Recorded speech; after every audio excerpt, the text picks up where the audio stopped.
that we are the temple. Now, when I say we are the temple, I mean that that's our entire makeup, our spirit, soul, and body as a three-part being. And our body's also part of that temple. I don't think the temple is reserved just for the body. Some people say, hey, the body's the temple. I think actually, if we look, we'll see a blueprint in the Old Testament of Solomon's temple and how it correlates to our three-part being, exactly the way God made us, which is really fascinating and revelatory. But in terms of taking care of my body, I have a conviction.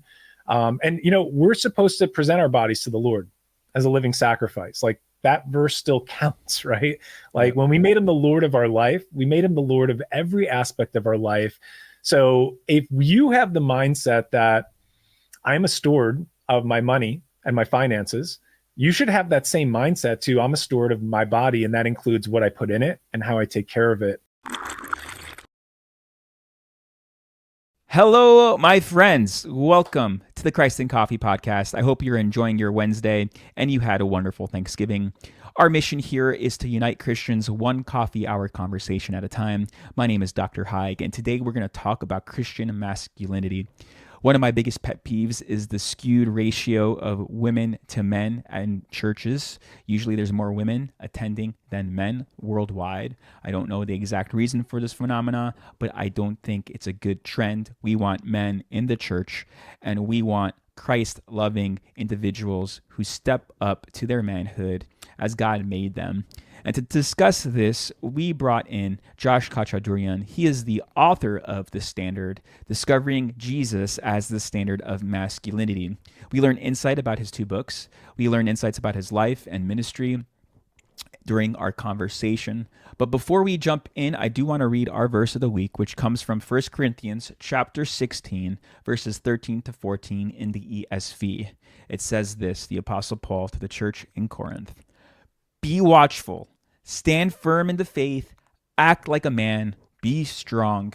Let all that you do be done in love. With that said, please grab a cup of coffee and enjoy this Christ-centered conversation.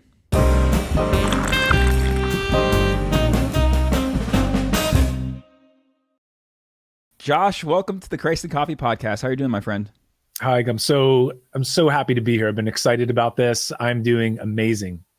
That's great to hear, man. And it's good to meet you in person. We talked over the phone, but it's always different whenever you talk face to face. And I look forward to the day when we meet in person. Absolutely. So a very important question I ask all my guests: How do you drink your coffee? Yeah, it's a great question. So I'm normally black, but in the afternoon, which is right now, I'm doing something that I really enjoy. So I usually start with black coffee in the morning, and because of my keto carnivore leanings, I'll usually put some MCT oil or some kind of fat inside the coffee as well. But today, and this is one of my favorite recipes, I'll take about a tablespoon of extra virgin coconut oil, just like the white paste. I'll put it in the coffee. I'll throw it in the blender. That's the key component. You got to blend it. It gets frothy. It's awesome. It's amazing. It's smooth. So it's like drinking a latte, only it's healthy fat with black coffee. What does the healthy fat do for the coffee? Is it just what's the point of it, like from a health perspective? Yeah, some of this has been labeled bulletproof coffee in the past. I think David Asprey, a famous biohacker, is the first one who kind of came up with it. But what I use in the morning, some of the research out there shows that if you have fats first thing in the morning, not only is it good for your brain if you're having healthy fats, it also kind of flips your metabolism to choose to make fat your preferred fuel source for the day. So right now, I am on a very low carb, almost no carb, except for, some fibrous carbs type of diet. So it's more of like in the carnivore keto space. So I'm looking for healthy fats. They increase satiety. They're great for your brain. I don't get the brain fog. I have energy throughout the day. And it's a great way to start out your morning and kind of turns on that fat burning process. So your body's choosing to burn fat for the day. That's great. Okay, so it's the bulletproof, and it gives it like a body hack to process the certain types of fats. That's cool. Yeah. Some people use butter. I prefer MCT oil or actual coconut oil. Tastes great. And if you blend it together, it's like an amazing little latte. Yeah. Versus all these pretty much milk and sugars and people's drinks these days. And it's quite interesting when you observe what people actually drink. Because I'm a black coffee drinker, but I was like, Most people are having all these frothy and sugary drinks with their coffee, and it's like, what's the point of having the coffee at this point if you're just gonna be loading up on that stuff? So, Yeah, exactly. Yeah, no, I truly love coffee. I love the taste of coffee. I usually drink it black, and lately I've been adding a little bit of fat to it. but this is great that you care so much about the human body, and I think people don't understand how pro matter Christianity is. What are your thoughts on just the spirituality of of the human body uh, from a Christian perspective? Yeah, it's a great question. It seems to be like it's like in Christianity, and I don't think it matters what stream, denomination, or flavor of Christianity you're in. It's like we all live by the same rules, we follow the same standards, we have the same principles. However, when it comes to food, we kind of throw everything out the window. And, that's a big part of our faith around the table and fellowship. But at the same time, we see that most Christians just lack an awareness of taking care of their body, unfortunately. And Yeah. I'm not throwing any shade or hate on anyone. It's part of its education. Part of it is habit. Part of it is, let's be honest, it's like, hey, as a Christian, some people will view it as there's so many things I can't do in life. This is the one thing that I'm allowed to do. And therefore, I indulge and I take it to excess. So for me, I view that we are the temple. Now, when I say we are the temple, I mean that's our entire makeup, our spirit, soul, and body as a three-part being. And our body's also part of that temple. I don't think the temple is reserved just for the body. Some people say, hey, the body's the temple. I think actually, if we look, we'll see a blueprint in the Old Testament of Solomon's temple and how it correlates to our three-part being, exactly the way God made us, which is really fascinating and revelatory. But in terms of taking care of my body, I have a conviction. And, we're supposed to present our bodies to the Lord as a living sacrifice. Like that verse still counts, right? Like when we made him the Lord of our life, we made him the Lord of every aspect of our life.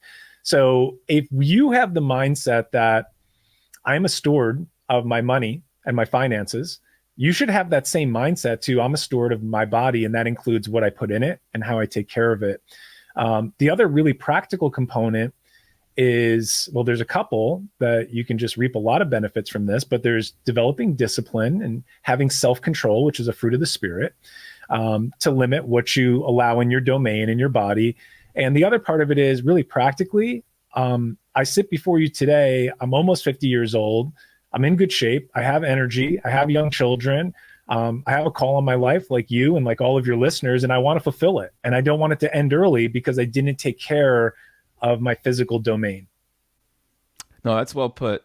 And yeah, just that whole notion that our bodies are temples of the Holy Spirit as a Christian, and the importance of just taking care of that component of our humanity. I mean, we're the one we're the one religion where we say that God became a human body. Mm. And our central message is that God redeems the human body, physical body, at the resurrection. And for some reason, like the influence of Plato and our whole point is just to escape this world versus God Right. redeeming this world, kind of has crept into Western Christianity. And then Americans are notoriously worldwide to be obese, and that's a stereotype, and that's connected to the American church as well. And I think a counter movement is happening where people are realizing this is important. My body is important. It's a gift from God. And just the practical aspect, I should live as long as possible to serve my family, to serve my community as long as I am humanly possible, Right. just by being a good steward of the health. And I think that there's kind of been this counter revolution taking place. Better eating, fast food chains are kind of not in vogue as much as they used to. People are exercising more.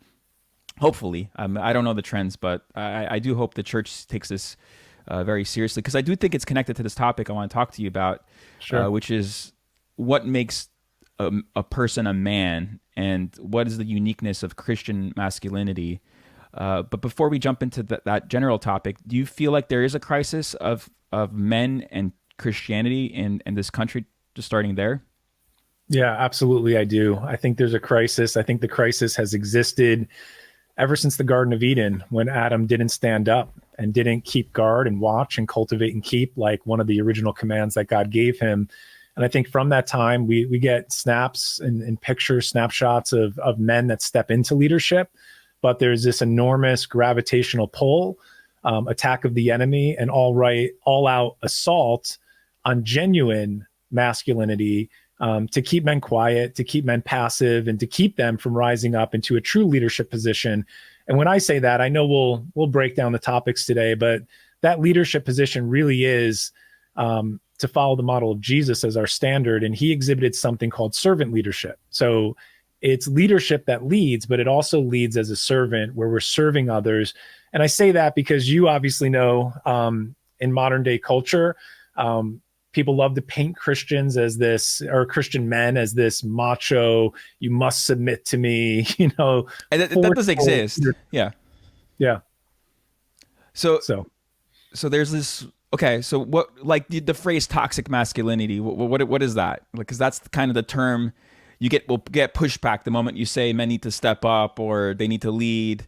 And then people use these extreme examples of like the overbearing, abusive, misusing the scriptures, not the servant leadership in the household, but overbearing. You're called to serve me, which is complete counter to Jesus's model. So what are your thoughts on that phraseology of just toxic masculinity? Because that gets thrown around a lot. Yeah, it does. It emerged a few years ago, pre 2020. It emerged, and it was really a marketing aspect.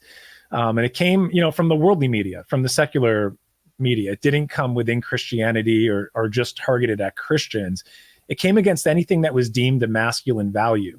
And I know that people might have different spins on that, but if we define traditional masculinity as leadership, as being a provider, being a protector, advocating for your family, standing up and protecting them from evil influences, and just being a leader in your home, that was seen as something that's traditional, and all traditional values get attacked in our present day society. So the label that was thrown out there was toxic masculinity.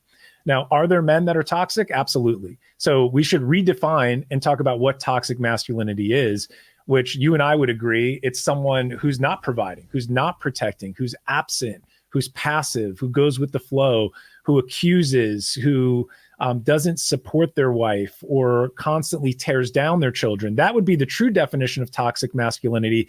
However, the reason why men everywhere you've seen such an enormous kickback from men saying, what the heck, why are you calling me toxic, is because the label has been attached to anything that has been deemed traditional masculinity, which are the virtues and the values that I would say probably align most with scripture, and that we know as a society that functions in a healthy way. And that's everything that we would stand for. Yeah. So let's kind of break down what are the traditional words for masculinity. You said provider, protector. What are some other key traditional norms of a man? Well, the way I take this, is I look at, and you know that I wrote the book called The Standard, where I look at specifically discovering Jesus as the standard for masculinity.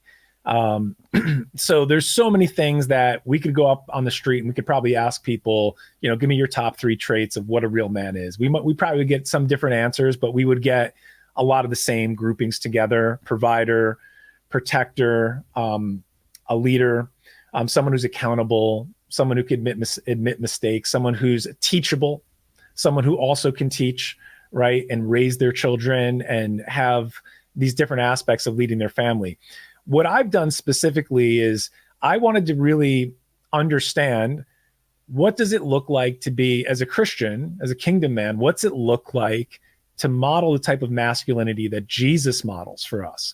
And that's where I've dedicated and put some time in and released the Standard to really look at 6 dimensions that I identified. Now, obviously, Jesus is limited. If all the books in the world were written about him, there wouldn't be enough to contain, right? So I took a shot at what the Lord showed me, and I saw these 6 attributes emerge, which really started with self-leadership, the way he leads himself.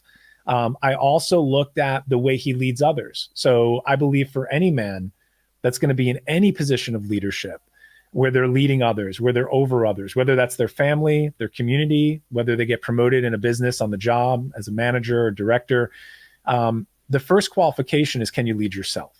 And so that's the first attribute I look at. And then after that, I do look at how do you lead others? There is a correct way to lead others, and that's called servant leadership, compared and contrasted to other methods and models of leadership that we see in the world. I also looked at communication. How does a real man communicate? And we looked at that in the book as well. We looked at empathy, which has been a huge term in my world, in the business world, in the corporate environment.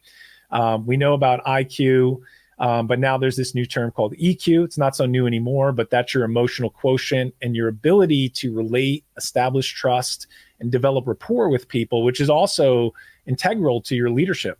And I looked at empathy, how Jesus has a very high EQ. And I look at the way he confronts, that he is confrontational. And I believe real men are confrontational. They're not passive. And that doesn't mean they have to be offensive. It just means we can have a conversation, get something out in the open, and we can bring healing there, or we could confront and see where we disagree and then find our solution moving forward. And then the last attribute I look at, and this is really a call to action in the book, but I look at this attribute of love, the way Jesus loves us, the way he exhibits and demonstrates love, ultimately by bringing him to the cross. And we examine a little bit of the lifestyle of the cross, the way of the cross, and also the ultimate love letter that Jesus gives us with what he accomplishes on the cross. So that's a little snapshot of the book. It might have been more than what you asked me, but I looked at... No, it's good. We want people to pick up the book, The Standard, and read. And you're just defining masculinity by the model of Jesus. And those 6 attributes are crucial to what really it's the call for biblical manhood. But I do, like, my wife was like a matchmaker for a couple of years in New York. I've counseled multiple people in matchmaking as well, and premarital counseling, which is something I really enjoy doing. And it's so funny how often these notions of provider and protector are usually the number one thing women are looking for when it comes to spouse selection.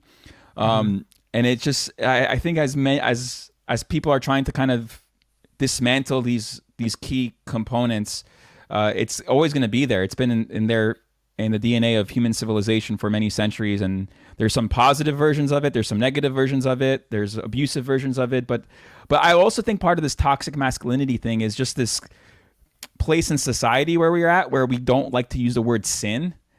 Yeah. People don't want to say, like, no, this is just sinful jerk behavior. Yeah. And let's not be sexist with our calling out sin. Sin is sin, but there are definitely abusive versions of it. I just heard that. Is it the Taliban? They're not letting even women talk to each other. Like, oh, wow. That's so crazy. And that's a recent thing. So what made you get into this kind of ministry where you coach men and writing a book like The Standard? What got you passionate about that? Yeah, and I'm going to go there, but before I do, let's just talk real quick about this provide and protect notion. Okay. Because to me, that's like your ticket to the dance to be a man. Like, that's not the pinnacle. I feel like that's the baseline. I feel like there's a lot of movements. Like right now, as we segue into like what's happening in men's coaching, the men's space, men's ministry, there's actually a movement right now where I see God raising up, like even in the secular side, you're seeing men are hungry for true masculinity. It kind of goes with this whole attack on toxic masculinity. And whenever I see something happening, like even in the world, you can get an inclination of like, okay, God's up to something. He's calling men. He's calling them to rise back up and take their rightful position. And they're going to, along that journey, there's going to be some things that are a little bit off center. There's obviously a lot of movements out there that aren't Christian, and they'll gather around the provide and protector, which 100% we agree with. Provide and protect, cultivate and keep. You know, Adam had all these mandates that he had to fulfill in the garden. I just look at provide and protect as like the baseline. Like, that's not the pinnacle. Like, that's that's like your ticket to the dance, so I say. And then I look at, okay, how do we raise the standard from there? So to answer your question, like, why am I sitting here with you today? Why did I write these books, and why am I running a coaching group? And there's a lot of ways, and this could hopefully be helpful for your listeners as well. And I'd love to get your take on it. But it's really like discovering the will of God for your life. You know, there's certain interests, there's passions, there's callings that we walk around with, and there's assignments on our life. And I noticed from being a young man growing up, I had an awesome father, really hard worker. Me and my brother, grew up, our family is together. My parents are still together, grew up with a great model of work ethic in the home. because my dad worked a lot, there were some seasons where, he was just out and I didn't see him as much just because of the work schedule. But the Lord was really gracious to me and my brother. We would go to youth group, and there was a youth group leader for a period of time that came around and did stuff with us, and he took us to games. And so there was another season of our life where one of our camp counselors was just there, and I'm friends with him to this day. So God has always brought strong men into my life, and my dad is one of those, but it's also been supplemented with other godly men that I could look up to.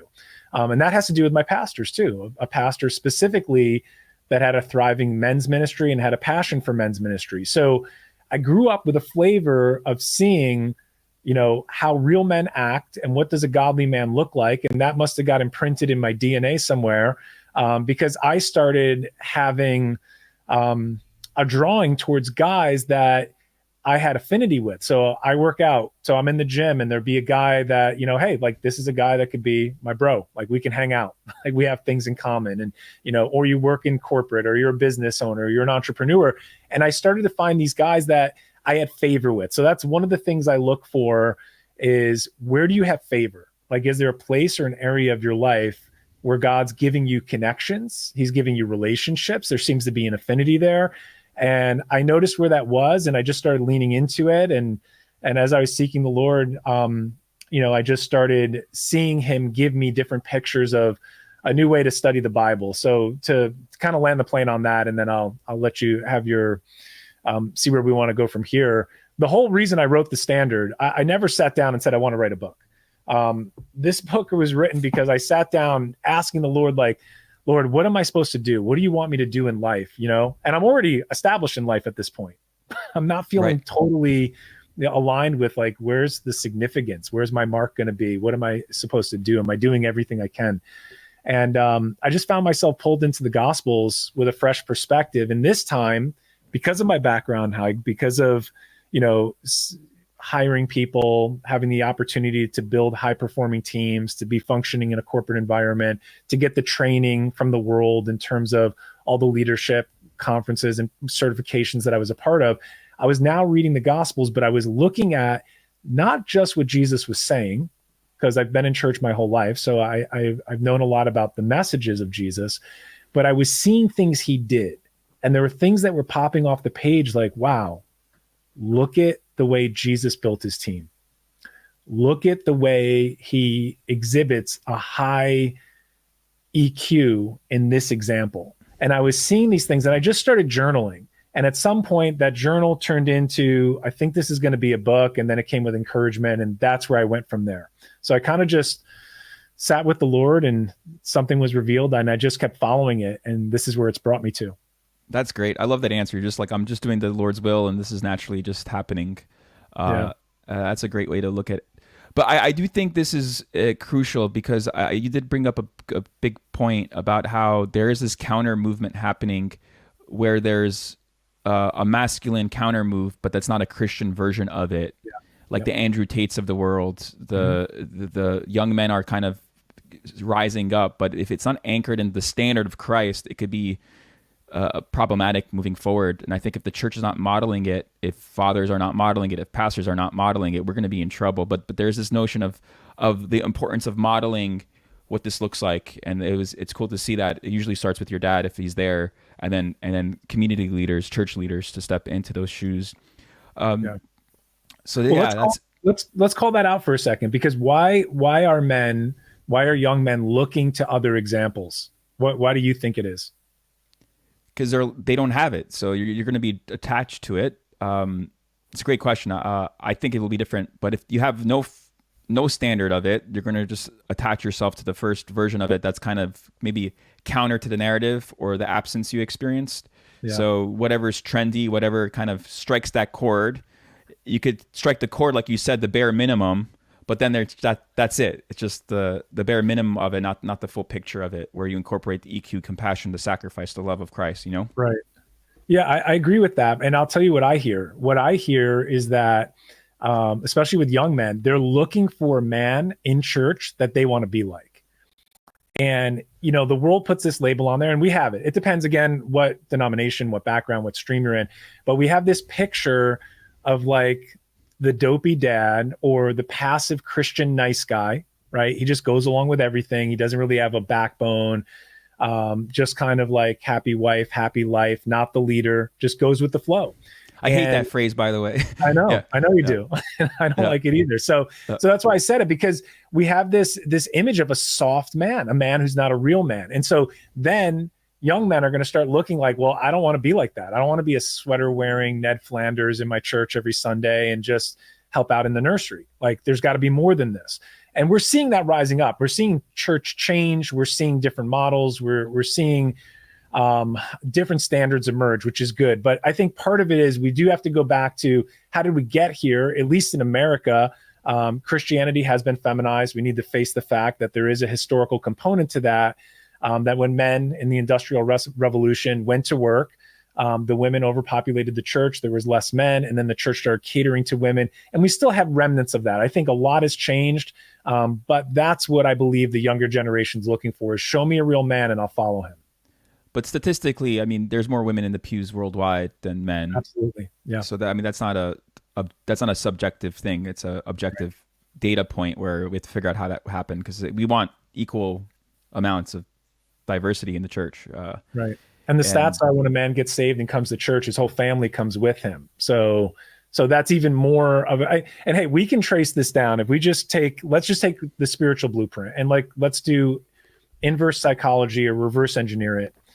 If you're Satan and you're totally opposed to God's plan on the earth, and the Old Testament closes out with that God's going to reconcile the fathers to the children, and this is part of his vision, and this is, going back to his original intent, that God wants a family. We're operating under that. God wanted a family. And so the enemy knows that if you take the man out, you can take the house out. If the man's taken out, then the whole family disintegrates. Father means foundation. So if you take away the foundation, the family starts to crumble. That will in turn affect community, schools, church, and the way that we do life. So you can see that no one has to be a genius here to see that this is a very strategic, evil, and dark strategy to go after men. Because if you take the man out, society will crumble. And there's a few examples throughout the Old Testament, wherever God pronounces judgment on a nation, Israel or an enemy nation, the first thing he does is he takes out there's always the removal of strong men. Yeah. You take out the leader, you win the victory. So yeah, I mean, there's a lot of interesting points here to discuss, but yeah, I mean, it's important to realize there's a spiritual lens through all this, and know that it is a spiritual battle. And I think part of not identifying that we are in a spiritual battle is partly why men don't step up to fight. And if there is no battle to fight, they'll be like King David, not on the battlefield, and then they'll just be lost with distractions, and Bathsheba is right there, but Bathsheba is whatever you want to see on the internet. Right.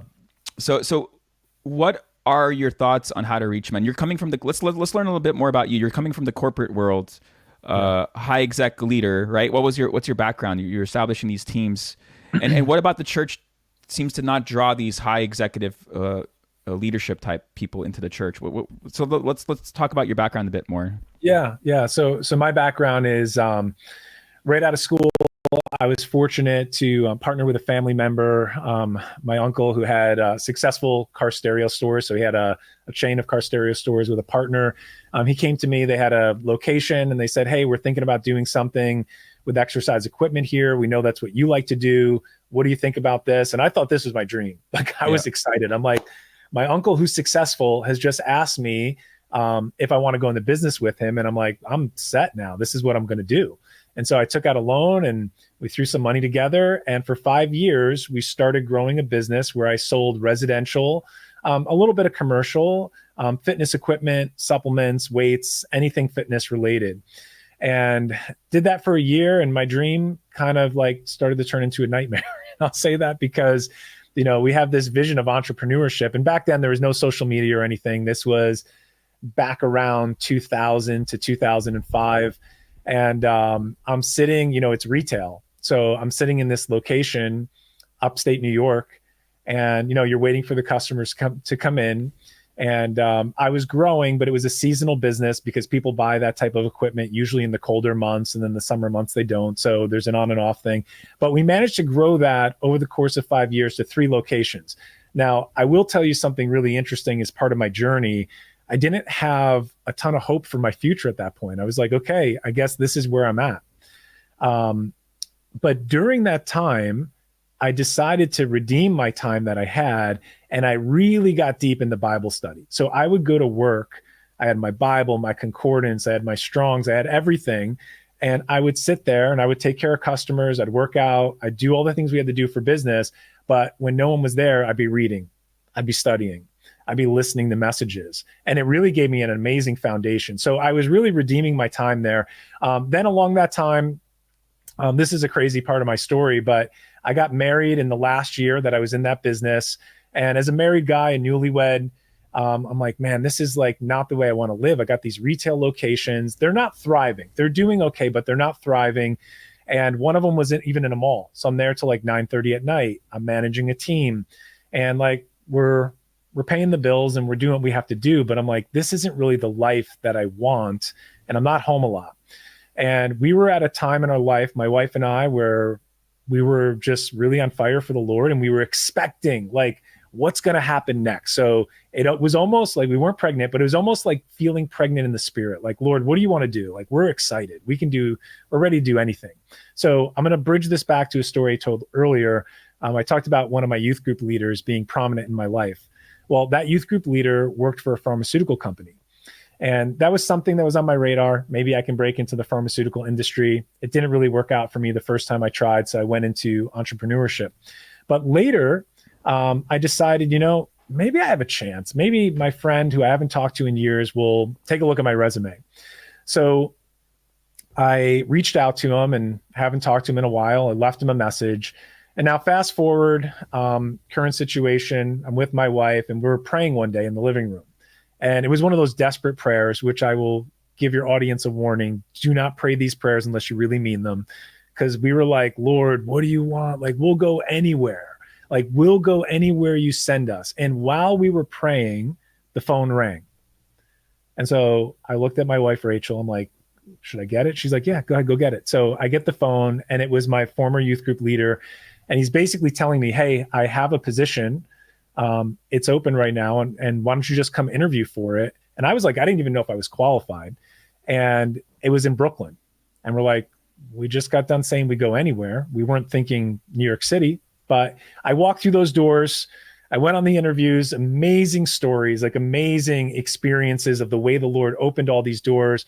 And to fast forward, I'm now 20 years with what is now a Fortune 100 company, various ascending levels of leadership as a trainer, as a manager, account manager, director of training, a lot of different roles where I've gotten this experience in the corporate world. And I could see that every time I got promoted, it was also to give me another skill set that I could use in building the kingdom.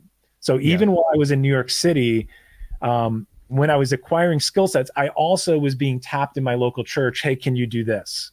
Can you do this? So I saw the parallel there as well. That's amazing. And what would you say is the church's role for kind of drawing people who are, in these corporate 100 jobs, working, building companies, building jobs for society? Is the church just kind of oblivious, trying to separate the business world versus the church world? Or is the church just not able to draw the business types without just empowering them and maybe seeing that their work is part of building the kingdom as well? Yeah, I think it probably depends. I think there is a movement and a shift towards more business people active in church and acknowledging work is worship and entrepreneurship is something to be valued and a God-given skill and a developed skill. I think that any man specifically, I think any person, but I'll speak for myself and men, is like men have gifts and they want to lead and they want to teach and they want to be usable. Like, so if they show up and you have those guys in your church, how can you tap on what they bring to the table to help grow or expand or plug them in? Because we all need to be serving somewhere. So I think where we start to lose anyone is the model of church where I just show up and I stare at the back of your head and then I leave and I'm not really involved and I don't do anything. And If no one's reaching out to me and I don't have an opportunity to serve, that's where people, I think, eventually fade away. So how can we use people's gifts? How can we use these acquired skill sets, developed skill sets, and these God-given skill sets that they have? Oh, that's great. What is your advice for pastors or church leaders to kind of call that out and kind of incorporate it into the church? What do church leaders need to do to kind of change some trajectory? I mean, you're saying some movements are happening, which are good. What are some exciting ones that you're seeing, and what some things that seem to be working? Yeah, because I've moved around a little bit. I've had the opportunity to be in a lot of different churches, a few different, where I could see different models of ministry. And I've seen some that are very tight, where everything's held tight. And it's where you probably would be violating some of the principles that we would use in the leadership world, like change management. Like here's a way not to lead a church. Just tell them change is coming and never tell them what it is or why it's happening. And then just one day change something.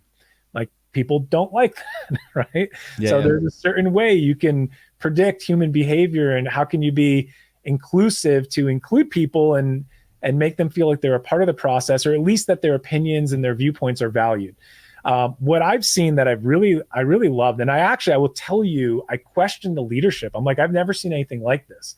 One church body I was a part of, I went to them and I said, hey, and there's been a couple of times where I led some mini men's groups, or I said, hey, I see a gap. I want to do something here.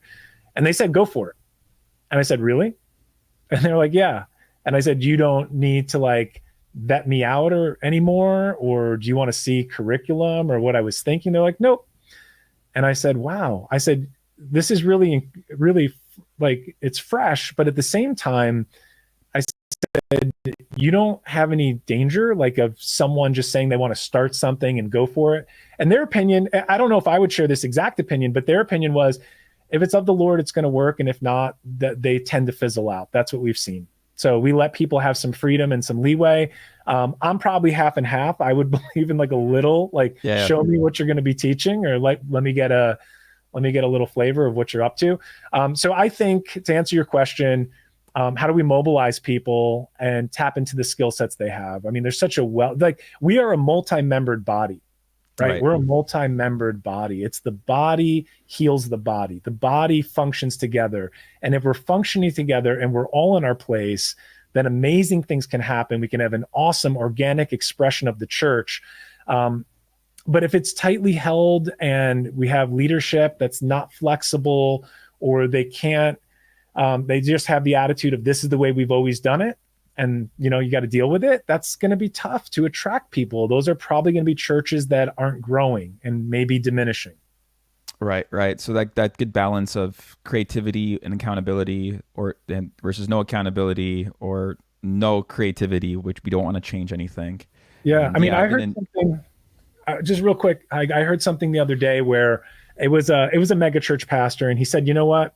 I let everyone bring their ideas and I listen to them. Even if I don't like them, I might say, try it. And I think, I don't have the exact details on this, but someone was relaying the story to me. Because he had that approach, there was an idea that absolutely exploded the church, because he let someone else do something that was in their heart, even when he's like, I don't think it's going to work, and I don't even know if I like it. So I think that's an amazing aspect of leadership, to say, hey, if you're passionate about this, I'm going to give you some leash, not that they're dogs, but like, hey, I'm going to give you some freedom. Just go try it, see what happens. And let's see. Yeah, that's great. I think the creativity and the productivity piece is crucial for a lot of churches. So let's talk about fear and masculinity, because I think a lot of ministries are just scared to try new things. What are your thoughts on just the topic of fear and when it comes to men stepping up? I think fear is such a powerful stronghold in the lives of men. And I'll be the first to admit it, that I was captured by fear for a long time. And I think, we're not supposed to fear any man, but there is such thing as the fear of man, which is very real. And it has to do with my reputation and what are people going to say? What are they going to think about me? And that's very much part of a man's journey, because we're raised to be strong. And most men in our current age, we walk around with armor on, and we wear a mask to tell the world that we're strong and that we're capable, even if we don't feel up to the job, or even if we feel like we're failing underneath. Boys don't cry. This is just kind of what was passed down to us, whether overtly or covertly. We picked up these messages. And so we keep our mask on. And so we don't really want to let anyone see the mask. But any place, any assignment, any mission the Lord calls us onto involves faith. So that means we have to step out into the unknown, and it's going to take courageous, obedient action to follow him into a place I've never been before. So for me, I've always wrestled with perfectionism, which is ultimately fear. It's fear. It's fear of what people will think. That's what it is. So I can mask it and say perfectionism, like I have to be perfect, has to be better. And there's nothing wrong with excellence. That's what I've learned to embrace. Like, let's have a spirit of excellence. And hey, if we can make something better, let's try and make it better. Let's see what we can do. But let's not cause delay because you're trying to making something perfect when that's not even possible. So when I wrote the standard, I finished it in like March of 2020, somewhere around there. And when I was done, I was like, okay, Lord, what do you want me to do with this? Because I don't really want to make a name for myself. I'm not really sure what to do. I have a job. I'm not trying to start a side hustle or like throw this out into the public domain that I did this. And the other thoughts were, man, I just did something extremely vulnerable. I wrote a bunch of ideas. I wrote like with my style of speaking, my grammar, like, what are people going to say? So I actually did, I will admit, on this book, my artist and my guy that I worked with that helped me put this together, like the running joke is like, what version are we up to now? I think we're up to like 23 versions, like V23. And it's because I'm like, no, one more tweak. Oh, I got to change this because it could never be perfect. And then I learned just to do it. And then I waited out of fear. I'm like, Lord, what do you want me to do? And I sat on it for a while. And part of that was from a good perspective because I truly wasn't trying to do anything for myself. I'm like, Lord, I don't know what to do with this. So there was a part of, I don't want to get into any false humility, but there was a part of like, hey, I'm not trying to see my name anywhere. And then the other part was a responsibility to be faithful to what the Lord gave me. And when I heard clearly that it was time to go, that's when I launched it. And, there was a gap of, 3-4 months in between. And then I pulled the trigger and, once I was out, then the rest is history. It just keeps going. And then came a podcast and a second book and other things that I do. That's amazing. And I think that's crucial to understand the difference between perfectionism and excellence. Jesus reveals himself and he's the standard, right? He's the Christ that's revealed, the truth that's revealed. And actually it's a form of judgment. It's a standard so high it could destroy you because now we have a clear picture of truth. But the beautiful thing about our faith is he came in truth and grace. And this life is for us to just follow that standard in the mode of grace with the Spirit guiding us step by step, day by day. Because there is a high standard for the church to be excellent, like Christ is excellent, be perfect as I'm perfect. The Father is perfect. But he also gives us the tools, the grace, the Spirit to kind of step by step, day by day, to be forgiving as he's forgiving, to be gracious as he's gracious, and to call people, follow me, let's go. And I love how Paul puts it, follow me as I'm following Christ. And this modeling of what this looks like. And that's so crucial because I do think the number one pain point in the church is the lack of these men to lead and to be these models of Christ-like living. And it's so cool what you're doing with your ministry and with your podcast and with your books, kind of modeling it and showing it and pointing people to the ultimate standard, which is Christ. Yeah. Final question. Oh, you have anything you want to add, or I want to ask the final question? I'll just say on the fear thing, it is very real. So for the men that are listening, I don't know if the fear ever really goes away. I think you just learn how to step through it. I think about Joshua, and do you know why that? I have a theory. Do you know why that the Lord had to tell him, "Fear not, be strong and courageous"? Because he probably was scared and was super weak with a group of refugees going in to invade. Yeah. From my perspective, it's simple. It's because he was afraid. He was afraid, right? He was fearful. And so, but you have to I think overcoming fear is taking courageous action in the midst of that feeling, like changing my state of being. And I view that as the Lord's commanding Joshua, be strong, like be something that you're being physiologically, spiritually, psychologically, change your mindset, shift your state right now and step into who I've called you to be and take obedient action moving forward where I'm directing your steps. Like that's power to me. Like that's power. That's overcoming fear. It's like, okay, I'm going to step through this. And, like public speaking is like the number one fear. Some people would rather die than do any kind of public speaking.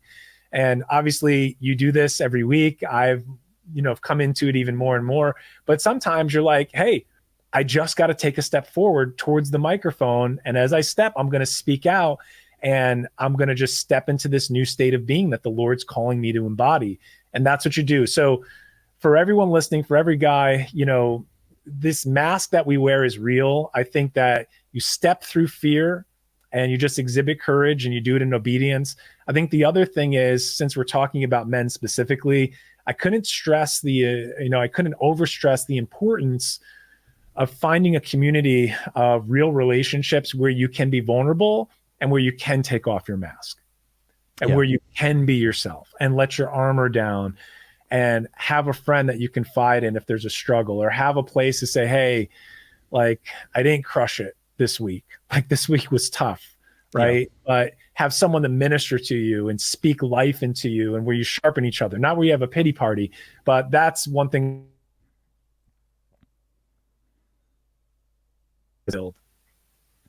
Yeah. And I think it's an important thing to talk about.